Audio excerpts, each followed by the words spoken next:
Mulai. Bismillahirrahmanirrahim. Assalamualaikum warahmatullahi wabarakatuh.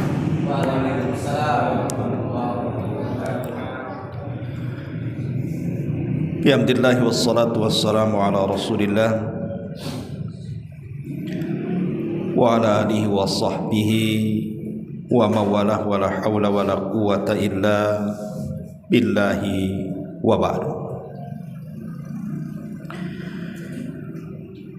Alhamdulillah, di malam hari ini kembali kita bisa duduk untuk bertolabul ilmi. Salawat dan juga salam kita hadiahkan kepada Rasul kita Nabi besar Muhammad sallallahu alaihi wa ala alihi wasallam.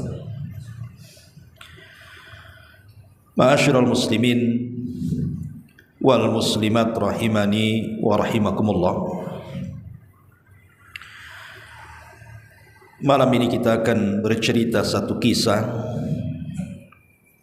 yang ada erat kaitannya dengan Palestina.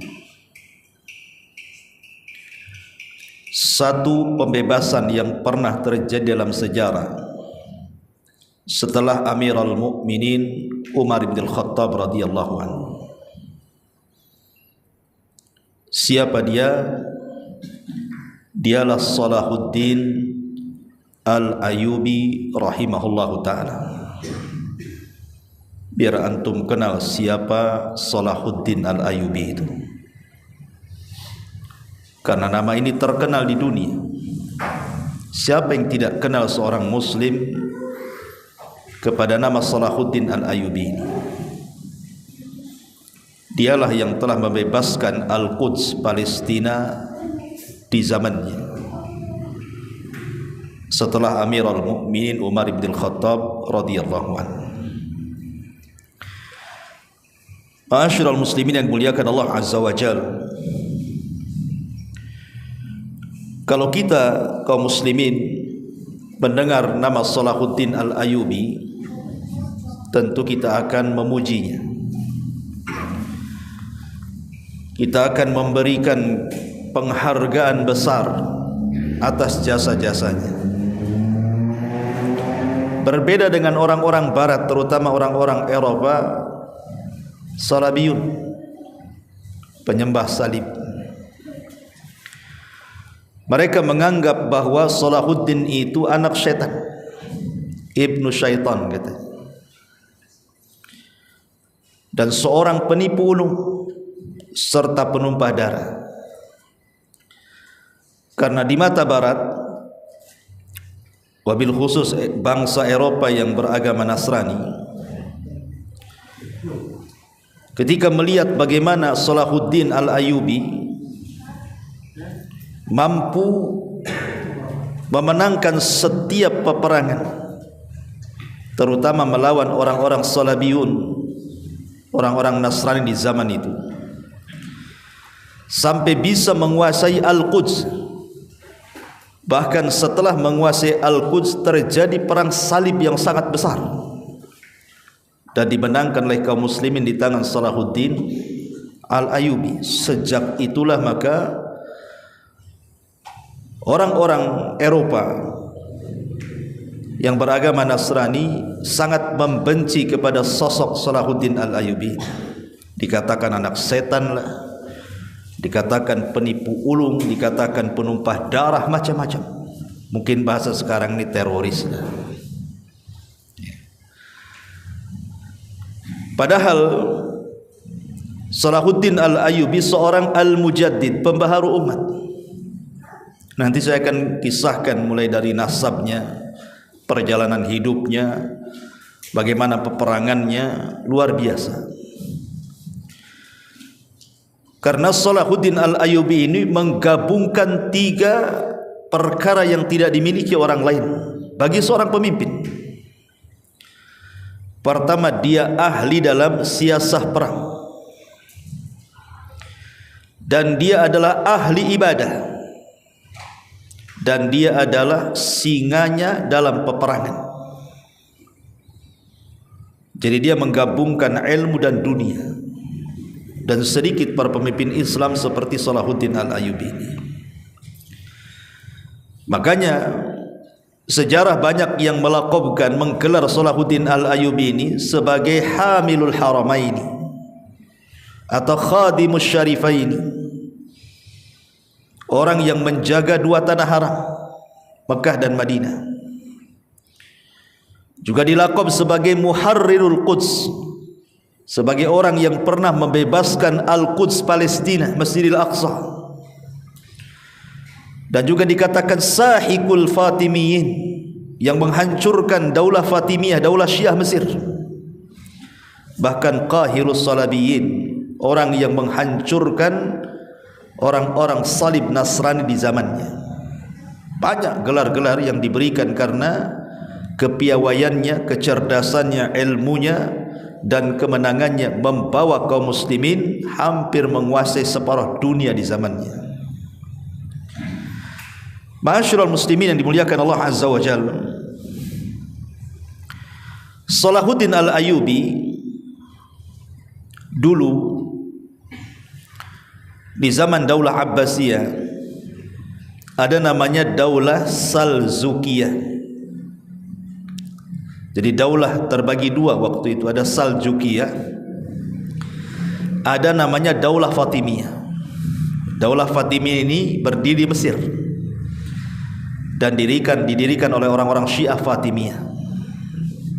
Tapi kalau Saljukiyah ini daulah Sunni yang berada di sekitar Syam, dan kekuasaannya kemana-mana karena kekuasaan besar Saljukiyah ini. Masalahnya kemudian Daulah Saljukiyah ini terpecah belah ketika ada penyerangan besar-besaran yang dilakukan oleh orang-orang salib, orang-orang Romawi, orang-orang Nasrani di zaman itu berhasil kemudian memecah belah daulah ini sehingga menjadi daulah-daulah yang kecil, dan itu yang dilakukan orang-orang kafir. Seperti yang terjadi kepada Turki Utsmani. Akhirnya kan setelah tumbangnya Turki Utsmani, akhirnya banyak kerajaan-kerajaan di Arab Saudi yang kemudian berpecah sendiri-sendiri. Ma'asyiral muslimin yang dimuliakan Allah Azza wa Jalla, lah ada satu cerita yang mengenaskan ketika Salabiyun, orang-orang Nasrani ini sampai menguasai Baitul Maqdis di zaman itu.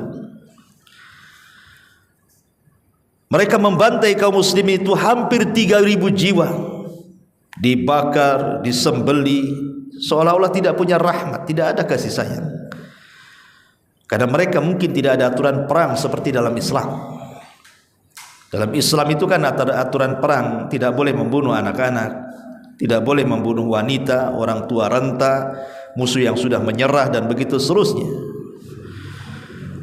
Tetapi memang orang-orang kafir, termasuk orang-orang Yahudi hari ini, yang hendak melakukan pembantaian seluruh warga Palestina, dimulai daripada anak-anak dengan mengebom sekolah-sekolah sampai 3.000 jiwa lebih anak-anak. Mereka hendak melakukan genosida supaya tidak ada keturunan orang Palestina lagi dengan dibantainya anak-anak. Pengecut. Ya, kenapa mesti anak-anak? Anak-anak itu tidak perlu dibom. Kalau melawan anak-anak itu dihantam pakai tangan sudah kalah. Kenapa mesti dibom? Ya. Berarti kan pengecut ini, dan ini kejahatan perang namanya. Ma'asyiral muslimin yang muliakan Allah Azza wa Jalla, ketika itu orang-orang salib, mereka menghancurkan Baitul Maqdis, menawan kaum muslimin, menyiksa habis-habisan, memperbudak, membantai, membunuh, tidak ada rahmat lagi. Akhirnya Al-Quds dikuasai orang-orang salib Nasrani di zaman itu. Hidup seorang yang bernama Ayyub dan juga bernama Ayyub ini gelarnya Najmuddin dan Syirakuh. Jadi ada dua nama nanti yang akan bersejarah tentang sejarah Salahuddin Al-Ayyubi ini. Pertama Ayyub, gelarnya Najmuddin, dan yang kedua Syirakuh, gelarnya Asaduddin. Ayyub inilah yang kemudian melahirkan orang yang bernama Yusuf. Yusuf inilah laqabnya Salahuddin Al-Ayyubi. Yusuf gelarnya Salahuddin Al-Ayyubi. Lahir dari keturunan Ayyub, dan Ayyub ini putra daripada Syadi. Dan Syadi ini dipercaya oleh kerajaan Saljukiyah di zaman itu untuk menjadi salah satu perdana menteri ataupun wazir di sebuah daerah namanya Tarkit. Lah di Tarkit ini ada sebuah kabilah dari kalangan Kurdi dari Irak. Kabilah ini termasuk kabilah yang paling mulia. Dari sinilah Salahuddin Al-Ayyubi lahir. Jadi Salahuddin Al-Ayyubi ini memang jadi pertentangan para ulama. Apakah dia Arab keturunan Umayyah, ataukah dia bukan Arab tetapi dia keturunan Kurdiyah, orang Kurdi. Dan yang masyhur Salahuddin ini bukan orang Arab tapi orang Kurdi, orang Irak, dari kabilah Ar-Rawadiyah, kabilah yang paling mulia di Kurdi dari kabilah-kabilah yang ada di Irak. Lahirlah di Tarkit ini ketika kakeknya Sadi menjadi gubernur dari gubernur Saljukiyah, kemudian meninggal, kemudian diteruskan anaknya Ayyub.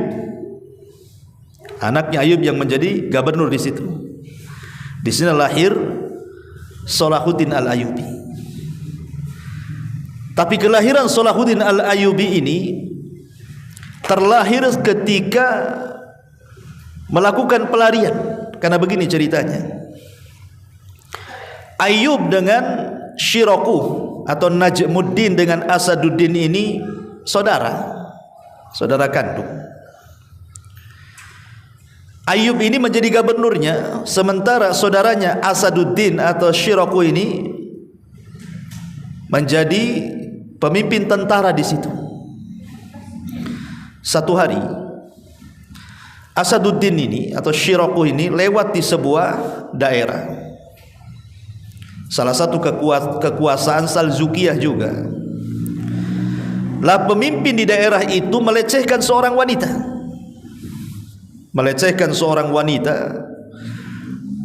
Akhirnya wanita ini berteriak-teriak ketika lewat Asaduddin, paman daripada Salahuddin ini. Tiba-tiba berteriak dan mengatakan, "Aghithni ya Asaduddin." Tolong aku wahai Asaduddin, wahai Syirakuh. Maka kemudian bangkit kecemburuannya, menghunus pedang, dibantainya salah satu pemimpin dari pemimpin Saljukiyah ini. Akhirnya kemudian terdengar sampai ke pusat yang ketika itu berpusat di Baghdad. Marahlah kemudian pemimpinnya. Akhirnya kemudian sebaiknya keluarga Ayyub dan keluarga Syirakuh ini keluar dari Tarkit. Kalau tidak mereka akan dibunuh, karena sudah membunuh salah seorang pemimpin Saljukiyah masalahnya. Maka malam itu juga mereka keluar dari Tarkit ini. Menuju mana? Menuju Musil. Lah Musil ini dia di bawah kekuasaan bukan Saljukiyah. Musil ini bukan di bawah kekuasaan Saljukiyah, tapi Musil ini di bawah kekuasaan Daulah Zingkiyah namanya. Zingki. Pemimpinnya namanya Imaduddin Az-Zinki. Imaduddin Az-Zinki. Di tengah perjalanan pelarian ini, keluarga Ayyub dan juga keluarga Syiraku ini, mereka kan dikejar-kejar oleh tentara. Lah disitulah istri daripada Ayyub melahirkan seorang bayi yang kemudian diberi nama Yusuf, yang kelak akan menjadi Salahuddin Al-Ayyubi. Yang namanya bayi, ikhwan, menangislah kan begitu. Jadi Asaduddin itu yang memang seorang tentara perang gitu ya, takut persembunyian pelariannya ketahuan, hampir dibunuhnya si Yusuf ini, tapi dihalang-halangi orang tuanya dan jangan dibunuh, boleh jadi nanti anak ini akan menjadi anak yang sangat berguna. Akhirnya tidak jadi dibunuh ya, Salahuddin Al-Ayyubi ini. Tapi lihat di sini bagaimana Asaduddin ini yang kemudian melahirkan keberanian yang diwariskan kepada Salahuddin Al-Ayyubi ini luar biasa. Dia harus terusir dari negaranya karena membela kehormatan seorang wanita. Ini sama kasusnya di zaman Nabi SAW. Ketika ada seorang wanita datang ke pasar Yahudi Kunaiko, kemudian bajunya diikatkan di kursi, ketika dia jongkok, ketika dia berdiri, bajunya kemudian terbuka semuanya, akhirnya auratnya tampak. Maka orang-orang Yahudi Bani Kunaiko mentertawakan wanita muslimah itu. Ada seorang sahabat muslim tidak terima, dibunuhlah orang yang melecehkan wanita itu. Akhirnya bangkit satu pasar orang-orang Yahudi membunuh anak muda yang membela wanita itu. Dari sinilah terjadi perang Bani Kunaiko. Rasul marah karena Yahudi Bani Kunaiko sudah melanggar perjanjian. Dan begitu sifat Yahudi, suka melanggar perjanjian sampai hari ini. Berapa banyak perjanjian yang sudah disepakati di Dewan Persatuan Bangsa-Bangsa PBB yang mereka khianati. Dan memang itu sifat Yahudi dari dulu. Dari zaman Bani Israel juga seperti itu. Itu sifat yang melekat. Karena merasa Yahudi itu, mereka merasa menurut diri mereka, mereka itu orang-orang pilihan.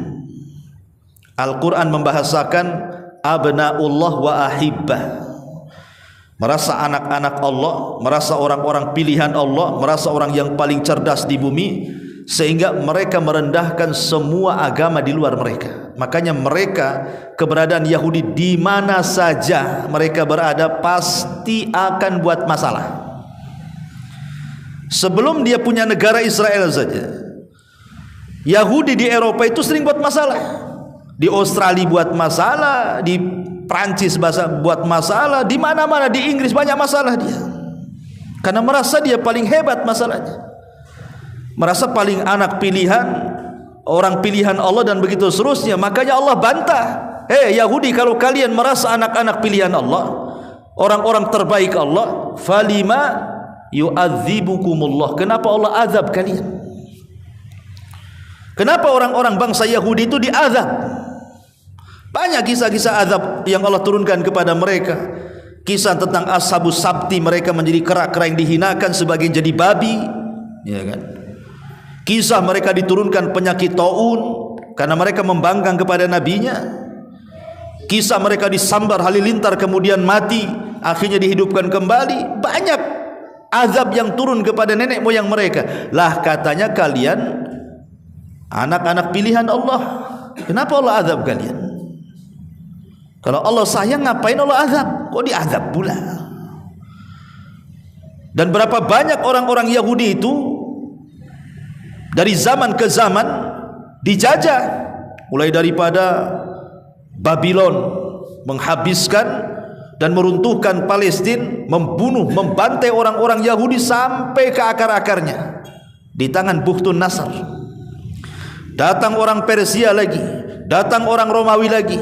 Kalau kalian anak-anak pilihan Allah, kenapa sampai dikalahkan? Mana pertolongan Allah kepada kalian? Ini kan pengakuan saja kalian itu ahibba, abnaullah wa ahibbah itu. Kami anak-anak Allah, kami orang-orang pilihan Allah. Dari mana? Kalian bukan pilihan Allah. Kalian itu musuh-musuh Allah Subhanahu wa taala. Ma'asyiral muslimin yang dimuliakan Allah Azza wa Jalla, singkat cerita, maka keluarga Ayyub dan keluarga Syiraku ini sampailah di Musil, di daerah kekuasaan Imaduddin Az-Zinki. Karena sebelum mereka terusir dan sampai di Musil, hubungan mereka baik dengan Imaduddin Az-Zinki, penguasa Az-Zinki itu. Makanya kemudian ketika sampai di Musil saja dihormati, diberi tanah, diberi rumah, dihargai. Akhirnya kemudian oleh Imaduddin Az-Zinki, kedua orang mulia ini diberikan kekuasaan untuk menjadi gubernur. Ayyub akhirnya diperintahkan oleh Imaduddin Az-Zinki untuk menjadi gubernur di Ba'labak, dan Yusuf masa kecil dibawa ke sana. Sementara Syiraku ini, saudaranya, tetap berada di Musil dan menjadi pemimpin perang bagi Imaduddin Az-Zinki dan dijadikan gubernur di situ. Singkat cerita, kemudian Ayyub ibn Syadhi ini, ayahanda Salahuddin, kemudian dipindah dari Ba'labak ke Damaskus. Ketika menjadi wali Damaskus, Salahuddin sudah besar, dan Salahuddin dijadikan pemimpin polisi. Mungkin bahasa kitanya Kapolri lah kan itu ya, di zaman itu. Subhanallah, dengan ketegasannya Yusuf ataupun Salahuddin Al-Ayyubi ini, negeri Damaskus itu waktu itu kacau, banyak perampokan, banyak pencurian, banyak keganasan, macam-macam lah di tangan Yusuf atau Salahuddin Al-Ayyubi ini dibereskan semuanya, sehingga Damaskus di tangan Salahuddin Al-Ayyubi keamanannya menjadi aman damai. Gak berani lagi para perampok, para pencuri itu hidup di Damaskus itu. Dari situ sudah nampak apa? Kepemimpinannya yang diwariskan dari ayah dan kakeknya. Ma'asyiral muslimin yang dimuliakan Allah Subhanahu wa taala. Dah di Damaskus inilah Salahuddin Al-Ayyubi berjumpa dengan banyak ulama. Karena ingat, Salahuddin Al-Ayyubi ini dia sudah hafal Quran sejak kecil. Makanya kemudian Salahuddin Al-Ayyubi ini menyerap banyak ilmu dari ulama-ulama Damaskus, dan di zaman itu kan para ulama banyak tuh. Dari situlah Salahuddin Al-Ayyubi dicintakan dengan ilmu. Jadi dibuatkan bukan hanya pemimpin tetapi juga seorang ulama. Salahuddin Al-Ayyubi ini seorang sunni, ahli sunnah wal jamaah. Lah dari arah yang lain, rupanya Mesir kala itu yang kekuasaannya dipegang oleh Daulah Fatimiyah, Daulah Syiah, diserbu dari arah laut oleh orang-orang Salabiyun, orang-orang Kristen, menyerbu Mesir dan kewalahan. Karena memang tentara Salabiyun, tentara Romawi kan kuat di zaman itu, negara adidaya sih masalahnya. Jadi bisa menggempur Mesir, hampir kalah. Maka kemudian Daulah Fatimiyah menyurati Daulah Zinkiyah ini untuk meminta bantuan pasukan perang dan mengusir Salabiyun dari Mesir. Maka dikirimlah pasukan perang yang ketika itu dikirim oleh Syiraku, dan juga dari Damaskus dikirim Salahuddin Al-Ayyubi. Jadi dari Musil dikirim pasukan dipimpin oleh Syiraku, pamannya Salahuddin yang gelarnya Asadullah tadi. Dari Damaskus dikirim lagi pasukan langsung dipimpin keponakannya Salahuddin Al-Ayyubi berangkat ke Mesir. Maka dalam tempo sesingkat-singkatnya dan keahlian yang dimiliki Salahuddin dan Syiraku ini, memang orang-orang cerdas, bisa mengusir Salabiyun, bisa mengusir orang-orang Nasrani di zaman itu. Akhirnya karena kebaikannya sudah mengusir orang-orang Salabiyun ini, maka Daulah Fatimiyah memberikan jabatan agar Syiraku dan Salahuddin jangan keluar dari Mesir. Padahal ini berbeda akidah loh ya. Salahuddin dan Syiraku ini ahli sunnah, Sementara Mesir ini orang-orang Syiah. Ya. Makanya tidak benar ada yang mengatakan Salahuddin itu orang Syiah. Tidak, dia orang Sunni. Dia bergabung dengan Daulah Fatimiyah itu hanya karena minta bantuan dan berhasil mengusir orang-orang Salabiyun ketika itu. Kemudian diberikan kekuasaan menjadi gubernur di salah satu daerah di Mesir. Akhirnya kemudian hanya selang 2 bulan setelah kemenangan dan Syirakuh dijadikan gubernur di salah satu daerah, meninggallah Syirakuh, kemudian digantikan oleh keponakannya Yusuf atau Salahuddin Al-Ayyubi.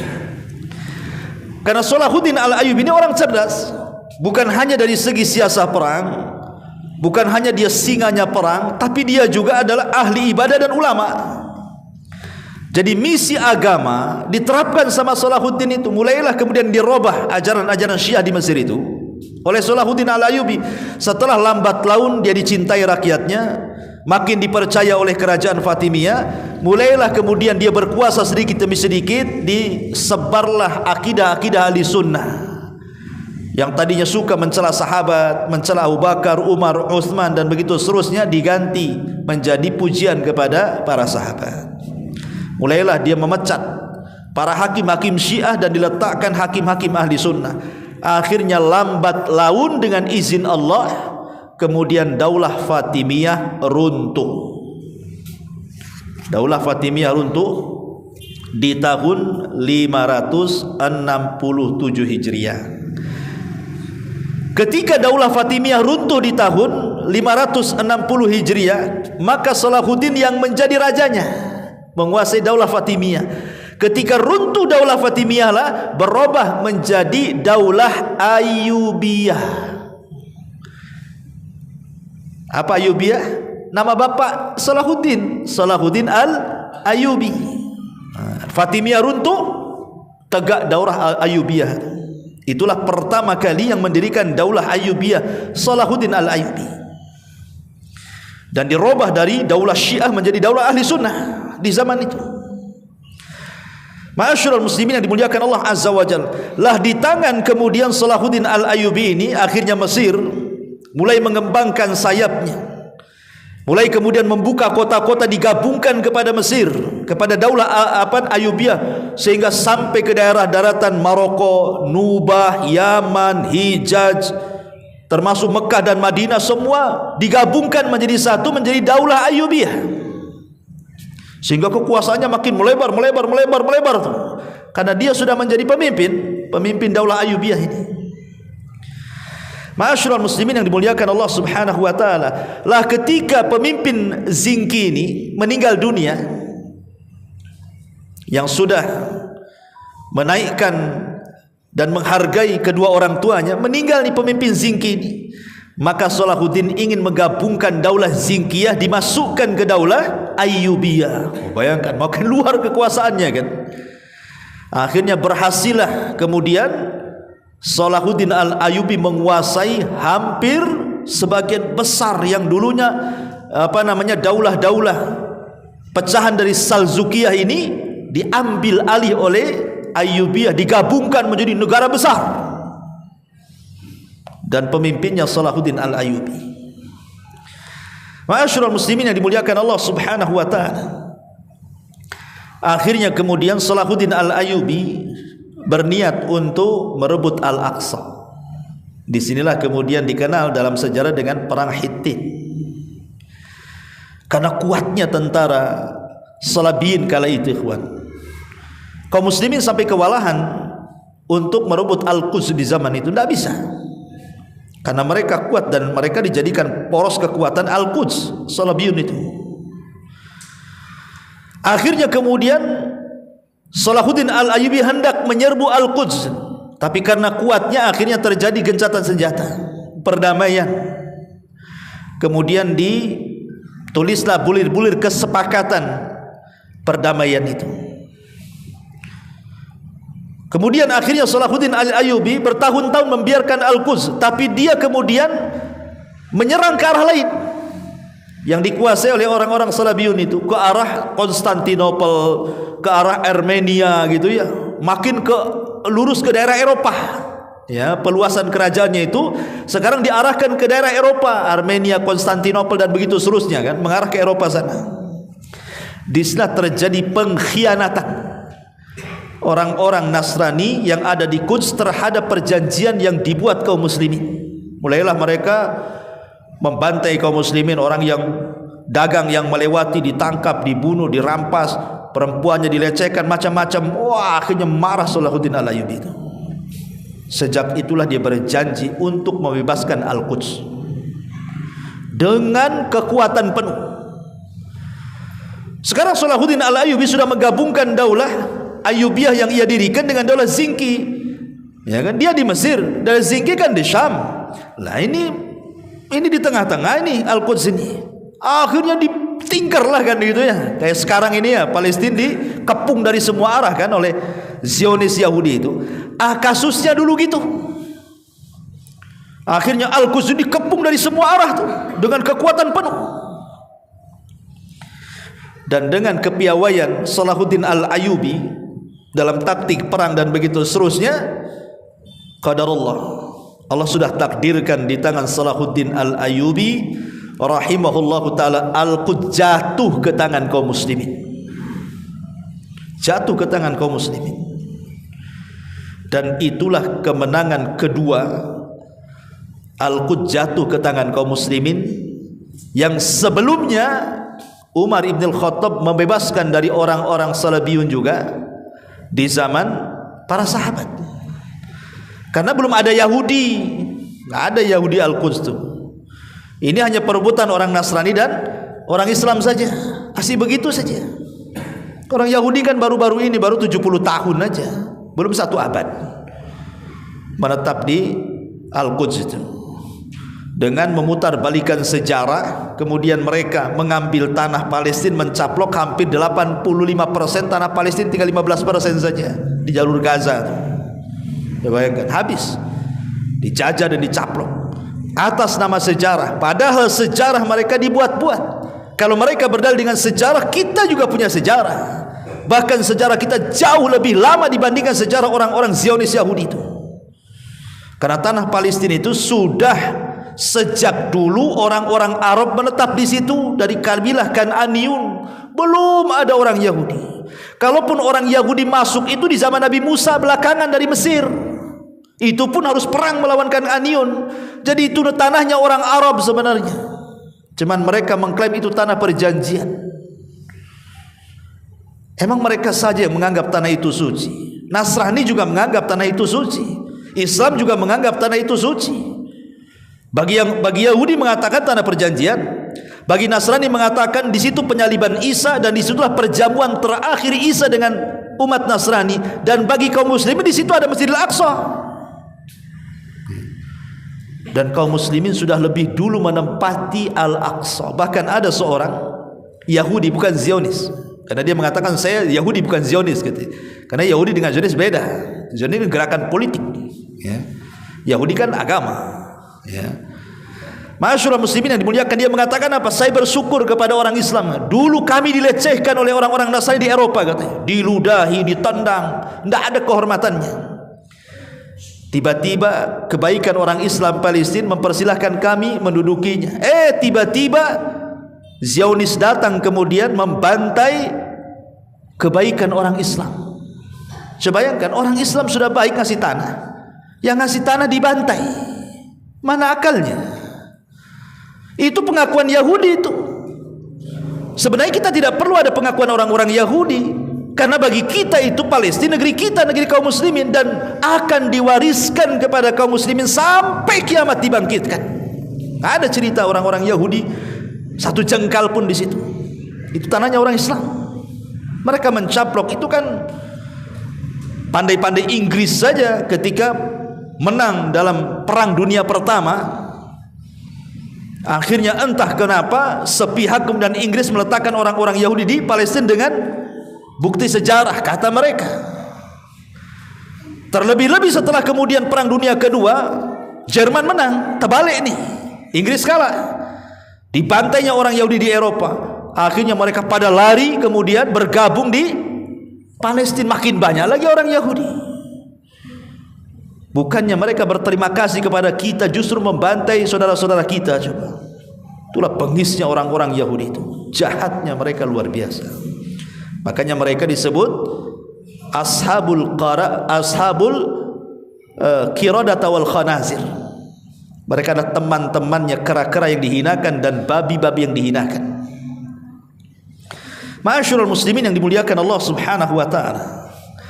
Inilah sekilas sekelumit tentang bagaimana Salahuddin Al-Ayyubi bisa membebaskan Baitul Maqdis. Taib, kita akan lebih detail lagi tentang siapa Salahuddin Al-Ayyubi secara kepribadian dia. Ma'asyiral muslimin yang dimuliakan Allah Subhanahu wa taala. Salahuddin Al-Ayyubi rahimahullahu taala, di masa kecilnya Salahuddin Al-Ayyubi ini,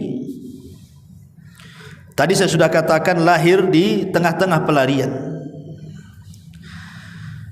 Tetapi Salahuddin itu terlahir bukan dari keluarga biasa, ikhwan. Dari keluarga para pejabat-pejabat negara. Karena ayah dan kakeknya adalah salah satu pembesar dari Daulah Salzukiyah. Dan ayahnya juga cinta dengan agama dan ahli strategis perang, makanya dilahirkan, diwariskan ilmu-ilmunya kepada siapa? Salahuddin ini anaknya.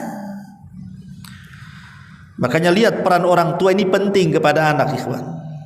Anak ini kalau jatuh bagaikan buah mangga tidak jatuh dari pohon mangga. Nggak mungkin lah buah mangga jatuh dari pohon duren, anak angkat tuh namanya. Artinya di sini harus penting kalau antum cari jodoh itu. Baik yang ikhwan cari jodoh akhwat atau akhwat cari jodoh ikhwan, karena anaknya itu pasti tidak jauh-jauh dari bapaknya tuh. Ma'asyiral muslimin yang dimuliakan Allah Subhanahu wa taala. Kemudian juga dia belajar dari keberanian pamannya Syirakuh, atau dikenal dengan Asaduddin, berani orangnya. Itulah yang kemudian dilahirkan dan diwariskan sifat keberaniannya dari Asaduddin Syirakuh kepada Salahuddin Al-Ayyubi rahimahullahu ta'ala. Bahkan boleh dikata Salahuddin Al-Ayyubi ini diberikan hibah oleh Allah kecerdasan yang menggabungkan antara siasah perang, ibadah, dan juga agama. Kedalaman pemahaman agamanya luar biasa. Karena dia mempelajari banyak ilmu di masa mudanya itu. Di masa kecilnya, pertama dia mempelajari ilmu Islam, dari kecil sudah hafal Quran, ya. Kemudian juga dia cerdas dalam ilmu falak. Kemudian juga dia cerdas dalam matematika, filsafat, konun, aturan-aturan, olahraga, dan begitu seterusnya. Dan dia suka memanah, suka berkuda, hobinya tuh dari kecil. Artinya memang sudah dilatih untuk menjadi seorang pendekar perang. Makanya Nabi SAW menyunahkan olahraga yang sunnah itu berpanah, berkuda, berenang kan gitu. Tapi jangan pula antum loncat dari jembatan Satu Barelang. Ngapain antum latihan renang, Ustaz? Nggak muncul lagi antum situ. Bukan jadi pahlawan dikubur di kuburan temyang. Ma'asyiral muslimin yang dimuliakan Allah Azza wa Jalla. Dan dia juga jago dalam berpedang, berkuda, strategis perang, macam-macam. Ya, itulah warisan daripada orang tua dan pamannya.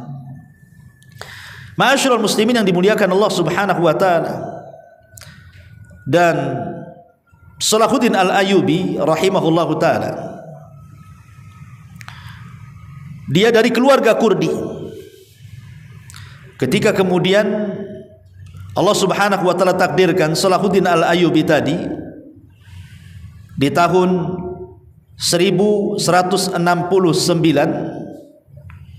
dia kemudian diangkat di Mesir, tadi sudah dijelaskan ya, Masehi, kalau tadi kan Hijriah. Kemudian tumbangnya daulah Fatimiyah dan berdirinya daulah Ayyubiyah ini, maka betul-betul dia menunjukkan siapa dia. Dia melebihi ayahnya, melebihi pamannya, melebihi kakeknya. Bahkan dia mengasas sebuah kerajaan yang dinisbatkan kepada ayahnya Ayyubiyah, daulah Ayyubiyah. kerajaan Ayyubiyah, dan yang pertama kali memimpin adalah Salahuddin Al-Ayyubi yang kemudian akan diwariskan kepada anaknya, kan begitu, anak turunannya. Ma'asyiral muslimin yang dimuliakan Allah Subhanahu wa taala. Tetapi di sini sifat-sifat beliau, walaupun demikian Salahuddin itu seorang mutawadian wa qariban min jaishihi wa sya'bihi. Dia pemimpin yang tawadu, rendah diri orangnya. Walaupun dia sudah mencapai kegemilangan dunia yang luar biasa, menjadi orang nomor 1 di Daulah Ayyubiyah itu, yang menggabungkan semua daerah-daerah Islam yang terpecah-pecah, yang dipecah oleh orang-orang Salabiyin jadi satu, kan gitu ya. Tapi orangnya tawadu, dan sangat sedikit pemimpin yang tawadu itu. Di zaman sekarang pemimpin tawadu itu hanya pencitraan saja supaya kepilih lagi tahun 2024. Ma'asyiral muslimin yang dimuliakan Allah Azza wa Jalla. Jadi memang ini pemimpin yang tawadhu, dekat dengan tentaranya, dekat dengan rakyatnya, luar biasa ya. Kemudian dia tidak suka memamerkan kemegahan hidupnya. Lihat bagaimana Umar bin Khattab radhiyallahu anhu, saat dia diberitahu oleh Abu Ubaidah Ibnul Jarrah agar datang dari Madinah ke Mekah mengambil kunci Baitul Maqdis, karena Batrik yang menguasai Baitul Maqdis tidak mau menyerahkan kunci Baitul Maqdis kecuali kepada Umar. Paksalah Umar datang dari Madinah berdua dengan Aslam. Coba bayangkan, dia cuma berdua, nggak ada istilah Indonesia pas pampres. Tak ada ya, berdua aja dan pembantunya Aslam tuh. Itu pun naik gantian, naik unta. Kata Aslam, janganlah, kau ini Amirul Mukminin. Aslam, kau ini kan capek sama dengan orang-orang, dan kau tidak lebih kaya pahala dari aku, katanya. Naik kamu, ayo. Suruh naik gantian. Tapi syaratnya, kata Umar, kalau kau di atas unta, aku yang menggiring, kau baca Quran, aku dengar. Kalau aku yang di atas unta, aku baca Quran, kau yang dengar. Itu Umar ya. Berangkat ke Palestina. Bajunya robek-robek, ada yang mengatakan 14 robekan, ada yang mengatakan 17 robekan. Bajunya Umar yang dipakai itu. Kata Amr bin As, ya Amirul Mukminin, engkau akan menghadap Batrik, pemimpin Nasrani. Carilah bagus, yang baju yang bagus lah, masa kayak gini. Tapi kemudian Umar mengatakan kepada Amr ibn As dan Abu Ubaidah ibnul Jarrah, innallaha a'azzana bil Islam, wa mahma ibtaghainal izzata bi ghairi ma a'azzanallahu azallanallah, kata Umar. Kita ini dimuliakan dengan Islam, bukan dengan pakaian, bukan dengan kendaraan, bukan dengan dunia, bukan dengan kekayaan. Kita dimuliakan dengan Islam, kata Umar. Maka siapapun yang mencari kemuliaan di luar kemuliaan Allah, Allah hinakan dia. Biarkan aku seperti ini. Akhirnya kemudian Umar berjalan, di tengah jalan ada orang yang ngasih baju warna putih, tolonglah, karena dia ngemis. Akhirnya Umar mau, tapi dirangkap, naik ke atas unta. Karena risih dia nggak mau dicopot lagi, tetap aja pakai pakaian itu. Tapi subhanallah, justru dengan pakaian itulah mabruk, lebih berkah. Kenapa? Karena pakaian itu menjadi ciri-ciri orang yang akan menguasai Baitul Maqdis yang tercantum dalam kitab orang Yahudi. Orangnya berpakaian yang ada robekan 14 sampai 17 robekan. Dihitung tuh robekannya. Oh, ini benar ada, katanya. Oh, ini benar orangnya, katanya. Coba kan. Justru dengan baju itu malah jadi berkah, kan? Kasih kuncinya. Ya. Bahkan ketika hampir sampai tuh di gerbang Baitul Maqdis, Umar ngomong sama si Aslam pembantunya, kau yang naik, aku yang turun. Kata Aslam, ya Amirul Mukminin, gerbang udah dekat loh, katanya. Nanti orang nyangka aku Amirul Mukminin, kau pula pelayanku, katanya. Naik kau, katanya. Tetap disuruh naik. Bayangkan. Akhirnya naik. Jadi satu Baitul Maqdis, anak-anaknya, perempuannya, laki-laki keluar nonton. Yang mana satu Umar itu, katanya. Mana Umar itu, katanya. Apa itu yang di atas unta itu, katanya. Maka sahabat mengatakan, bukan, itu yang bawa unta, katanya, yang geret unta itulah, katanya. Bingung orang, makin bingung kan gitu ya. Tapi justru itu pula yang menjadi tanda-tanda di Taurat bahwa orangnya tawadhu. Oh betul, oh ini orangnya berarti kan gitu ya. Terkadang ikhwatu fillah muliakan Allah, pakaian itu justru itu dimuliakan. Seandainya kemudian Umar bin Khattab ganti pakaian, batrik-batrik itu gak percaya kan begitu. Tapi dengan tetap menggunakan pakaian yang tawadhu, justru itu pula yang kemudian akhirnya kunci Baitul Maqdis diserahkan kepada Umar bin Khattab radhiyallahu anhu. Luar biasa ya. Itulah tawadhu, pemimpin tawadhu harus seperti itu. Ma'asyiral muslimin yang dimuliakan Allah azza wajalla. Jadi Salahuddin Al-Ayyubi itu tidak pernah menampakkan kalau dia seorang raja. Ya pakaian sederhana biasa. Dan dia tidak suka menumpahkan darah. Tidak sebagaimana orang-orang barat yang mengatakan ibnu syaitan, anak setan, mukhadi, penipu ulung, safah, penumpah darah. Nah, justru Salahuddin Al-Ayyubi itu selalu mengutamakan perdamaian. Ketika menyerang Al-Quds, apa langsung diserang? Tidak, berdamai, akhirnya berdamai. Dibuat perjanjian. Siapa yang pertama kali kemudian meruntuhkan perjanjian itu, merobek perjanjian? Nasrani sendiri. Makanya Salahuddin kemudian menyerah. Tetap dia mendahulukan perdamaian. Itulah pemimpin Islam, damai ya. Ma'asyiral muslimin yang dimuliakan Allah Subhanahu wa taala. Kemudian juga kana syahman tijahan nisa'i wal atfal, haitsu kana yata'amal ma'hum bi atfin wa hananin hatta fil ma'arib. Dia sangat senang, sayang dengan para wanita, dengan anak-anak, dan bermuamalah mereka, menghormati mereka sampai saat peperangan sekalipun. Salahuddin tidak akan membunuh anak-anak, tidak akan membunuh wanita-wanita. Tidak sebagaimana saya katakan tadi, orang-orang Zionis Yahudi yang tidak pandang bulu, di mata mereka semua sama. Hancurkan semuanya, mau masjid, mau rumah sakit, mau kantor, mau rumah, dibom semuanya. Udah nggak ada aturan perang orang-orang kafir itu. 70 tahun, mungkin yang intennya sekitar 30 tahun lebih lah. Hari-hari orang Yahudi membantai orang-orang Palestina. Di zaman itu belum ada media, tapi orang-orang yang pernah tinggal di sana memberikan persaksian bagaimana kejahatan mereka. Setiap hari pembantaian kepada warga Palestina, dan menduduki sedikit demi sedikit perbatasan Palestina, dibuatnya pemukiman warga Palestina, Yahudi akhirnya meluas, penembakan, pembakaran, hari-hari hampir 32 tahun lebih. Sekali digempur oleh Hamas, mencah-mencah. Lah, yang 32 tahun Anda membantai itu kemana?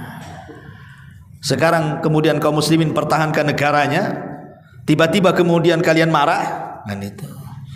Seandainya kalau mau diimbang-imbangkan kejahatan orang Yahudi yang hampir 32 tahun itu yang intennya, 70 tahun ya mungkin ya sampai ke sananya kan.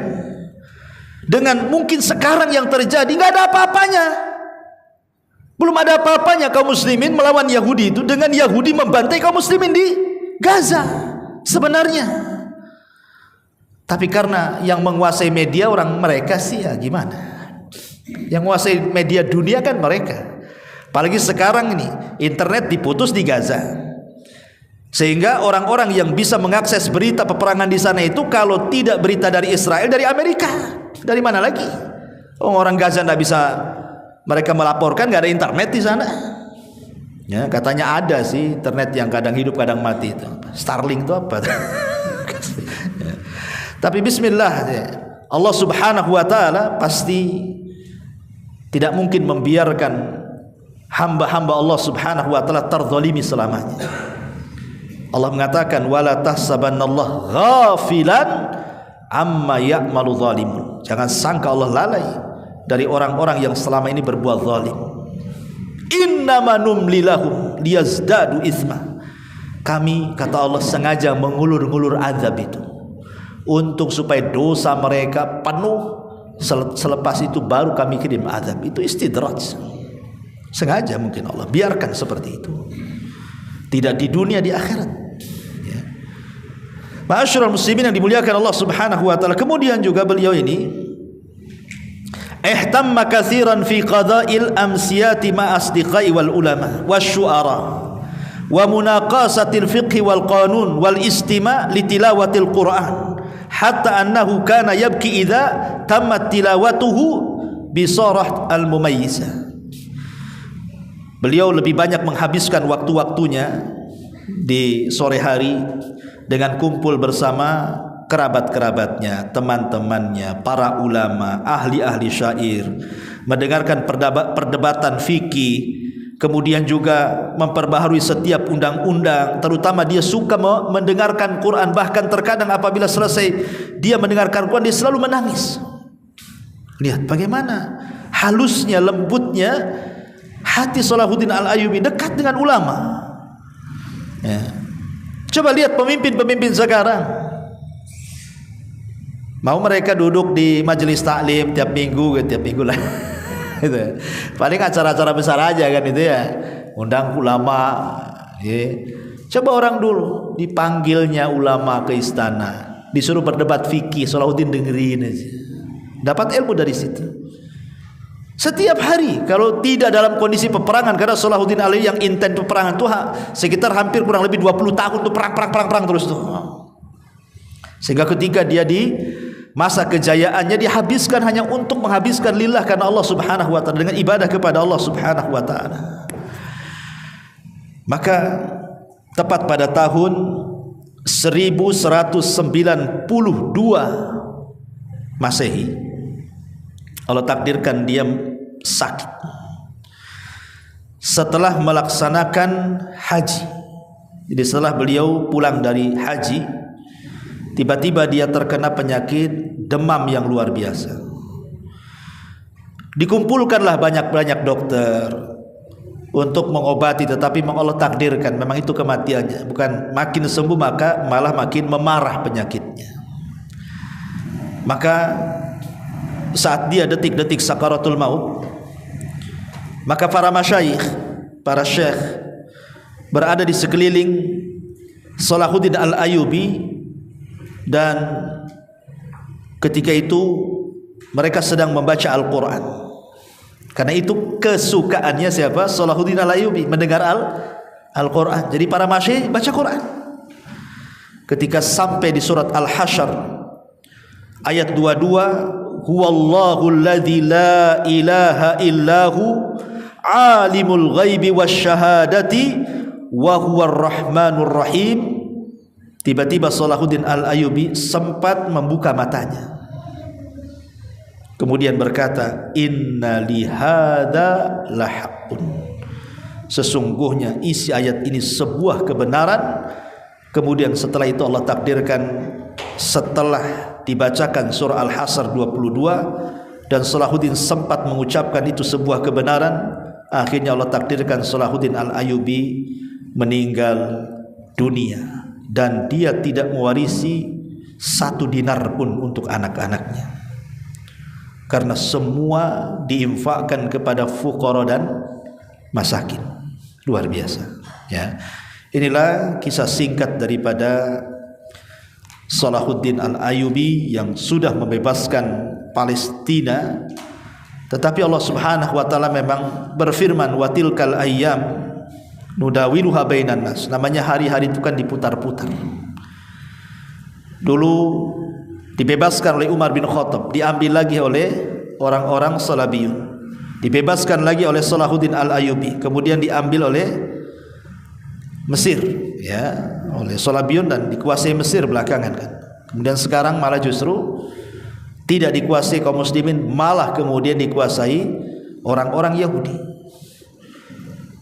Sekalipun kemudian Allah takdirkan nanti merdeka lagi Palestina, boleh jadi kemudian Palestina dijajah lagi, merdeka lagi, dijajah lagi, seperti itu saja.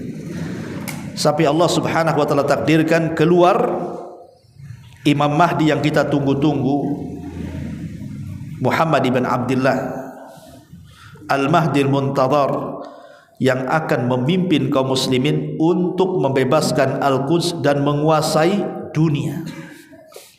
Ya. Tapi kapan keluarnya wallahu a'lam. Ingat, sekarang lagi viral di medsos itu, kalau ada cuplikan-cuplikan orang-orang yang tertembak di Palestina atau yang gugur di Palestina dari anak-anak kecil. Terkadang ada lagu judulnya Ya Mahdi. Ya Mahdi. Ingat, hati-hati, Ya Mahdi ini ajaran Syiah, ikhwan. Lagu ini dibuat oleh orang Syiah. Karena antum harus pahami, Mahdinya yang diklaim orang-orang Syiah dengan Mahdi yang diklaim ahli sunnah itu berbeda. Sangat jauh berbeda. Ahli sunnah wal jamaah meyakini Al-Mahdi itu keturunan Hasan ibnu Ali. Tapi orang-orang Syiah meyakini Imam Mahdi itu keturunan Husain ibnu Ali. Orang-orang Syiah menganggap bahwa Imam Mahdi mereka itu adalah imam ke-12 dari keturunan Ali radhiyallahu an, yang konon sewaktu bayi imam 12 namanya Muhammad Hasan al-Ashkari itu disembunyikan di sebuah gua di Irak namanya Sirdab. Di situ ada gua namanya Sirdab. Setiap hari orang Syiah datang dan menggedor-gedor pintu gua dan mengatakan ukhruj ya Mahdi, ukhruj ya Mahdi. Keluar wahai Mahdi, keluar Mahdi. Ya enggak akan keluar, enggak ada. Ya. Imam Mahdi ini perkara gaib bagi kita ahli sunnah. Tapi kita harus yakin kemunculannya.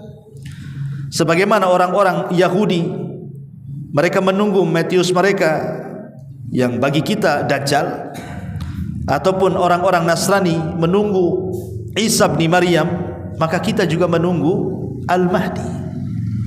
Jadi sama-sama menunggu nih, dan mengklaim semualah mereka itulah yang akan menguasai dunia. Yahudi akan menguasai dunia, Nasrani menganggap mereka akan menguasai dunia, dan kita pun sama.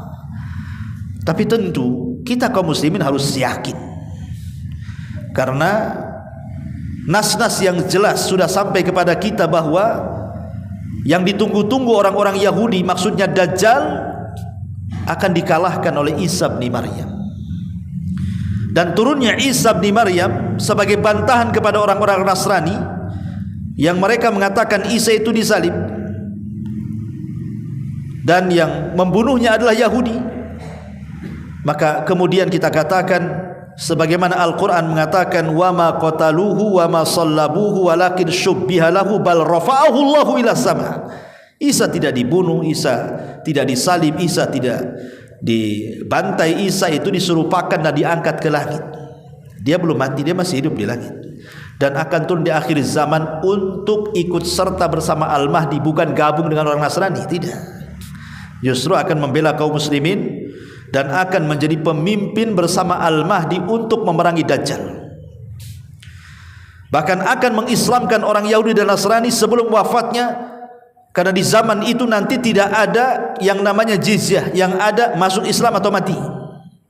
Allah mengatakan dalam Al-Quran, wa im min ahlil kitab illa la yu'minanna bihi qabla mautih, dan kebanyakan ahli kitab di akhir zaman akan masuk Islam sebelum kematian Isa bin Maryam.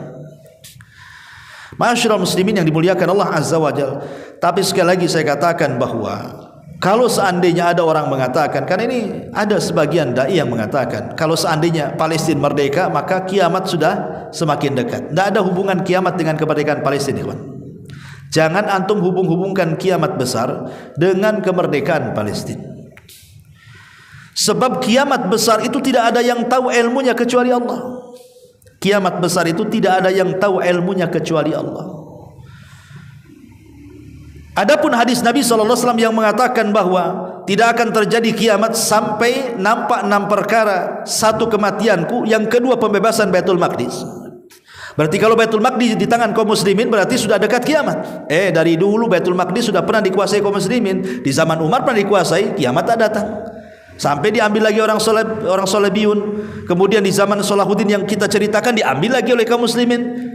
Kemudian merdeka, tak ada juga kiamat. Kalau sekarang kemudian merdeka, ya wajar Allah memutarbalikan seperti itu. Nanti merdeka dijajah lagi kan. Sampai kapan? Itu bukan menunjukkan dekatnya kiamat. Sebenarnya tanpa pembebasan Baitul Maqdis, dengan kematian Rasul saja memang kiamat sudah dekat. Kan Rasul yang mengatakan saya dan hari kiamat seperti ini. Dekatnya karena memang nabi-nabi terakhir dan umat terakhir, berarti tidak ada nabi dan tidak ada umat setelahnya, berarti kiamatlah kan begitu. Tentang kapan terjadinya kiamatnya Allahu a'lam. Ya. Intinya jangan dihubung-hubungkan masalah ini, karena akan semakin menggembirakan orang-orang Yahudi saja nantinya kan. Kalau orang didoktrin pamanya seperti itu nih, kalau merdeka Palestina nih nanti kiamat besar datang, lemahlah kaum muslimin. Aduh, kalau gitu jangan merdeka aja lah, saya belum siap kiamat. Ada masalah antum ya. Masyaallah muslimin yang dimuliakan Allah Azza wa Jalla. Kemudian syubhat macam-macam ini perang Palestina Israel ini. Kadang-kadang orang yang tidak tahu pun bicara. Betul kata Nabi SAW, di akhir zaman itu akan muncul ruwaibidah. Rasul mengatakan, sahabat berkata, apa itu ruwaibidah ya Rasulullah? At-tafi minan nas yatakallam, at-tafihu yatakallam fi amri an-nasi. Orang-orang jahil bicara soal kemaslahatan orang ramai, akhirnya menyebar hoax sana sini. Contoh yang sekarang lagi banyak ditanyakan gitu, ini Palestina dikepung oleh orang Zionis. Kemudian yang membantu kenapa banyak orang Syiahnya? Libanon Hizbullah, Iran, terakhir Houthi. Mana Saudi katanya? Kan begitu ya? Di mana Saudi? Di mana negara-negara ahli sunnah? Kenapa diam saja? Masyaallah muslimin yang dimuliakan Allah Azza wa Jalla. Sekarang ada lagi Turki. Akhirnya apa? Menjempolkan Turki, membalikan jempol Saudi. Kan ada yang gitu tuh. Saudi gini katanya, Turki gini. Ikhwan, antum tidak tahu, negara Saudi dari dulu sudah membantu warga Palestina, bukan dengan rupiah, dengan dolar, bukan ratusan tapi jutaan dolar. Sejak zaman Malik Abdullah sampai sekarang Raja Salman, antum tidak tahu mereka membantu. Memang mereka tidak membantu dengan pasukan, karena bagaimanapun yang namanya kerajaan Saudi itu harus ada yang lebih maslahat. Di sana ada Ka'bah yang setiap waktu datang orang umroh, datang orang haji ke situ. Sementara kemudian Israel ini di backup oleh Amerika. Taulah Amerika negara didaya polisinya dunia, punya ribuan nuklir, dan sudah sesumbar, siapa yang bantu Israel ku serang kau ya. Seandainya kemudian Saudi membantu dengan tentara, dengan ini, pasti tidak akan luput diganggu. Kalau sudah diganggu apa? Antum akhirnya protes, nggak bisa haji, visa nggak ada. Kayak kemarin aja corona protes, kan gitu. Atau pamannya antum sedang haji, datang pula ini rudal-rudal tuh. Jadi mereka punya kemaslahatan yang kita tidak tahu. Berhusnudonlah kepada saudara kita, Saudi saudara kita, Palestina saudara kita. Ya, nggak perlu kemudian membesar-besarkan permasalahan seperti ini. Sekarang pertanyaan, apa yang sudah Anda sumbangkan kepada orang Palestina? Yang ngomong kayak gini tuh, apa yang Anda sumbangkan untuk mereka? Apakah Anda hanya menyumbangkan komentar di kolom komentar itu, netizen yang terhormat, kan itu? Apa hanya sekedar ngomong gitu saja? Pertanyaannya, berapa rupiah yang Anda sumbangkan itu? Enak kali kalau ngomong begitu. Raja Abdullah pernah menyumbangkan 1 juta dolar loh. Dolar 1 juta, berapa triliun itu? Masyaallah muslimin yang dimuliakan Allah Azza wa Jalla. Kita tidak tahu mereka itu dari negara, belum lagi dari pribadi-pribadi orang sana. Dan kita tahu wataknya orang Saudi itu karam. Wataknya orang Saudi itu tidak pelit orangnya. Wataknya orang sana itu beda dengan kita ya, ada yang pelit, ada yang enggak kan gitu ya.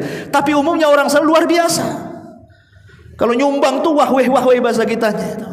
Anda tidak tahu, Anda tidak bisa membantu tapi mengkritik. Sekarang janganlah cerita itu. Ini Palestina sedang dibombardir. Warga kaum muslimin saudara kita yang di sana sedang menghadapi kelaparan, susah air, susah listrik, susah internet. Dibayang-bayangi satu waktu akan mati di bom, satu waktu akan dihabisi, dan begitu seterusnya. Anda sibuk soal ini itu, kan aneh. Fokuskan saja doa untuk mereka. Kalau punya harta, sumbangkan kepada mereka. Kemudian sebarkan berita-berita yang tidak hoax. Jangan menyebar hoax, sehingga akhirnya makin kacau dunia dalam berita ini jadinya. Ma'asyiral muslimin yang dimuliakan Allah Subhanahu wa taala, maka kita hanya doakanlah di waktu-waktu yang sangat mustajab agar Allah memenangkan orang-orang Palestina, menjaga mereka, menghinakan orang-orang Zionis Yahudi, mengalahkan mereka. Terus berdoa seperti itu.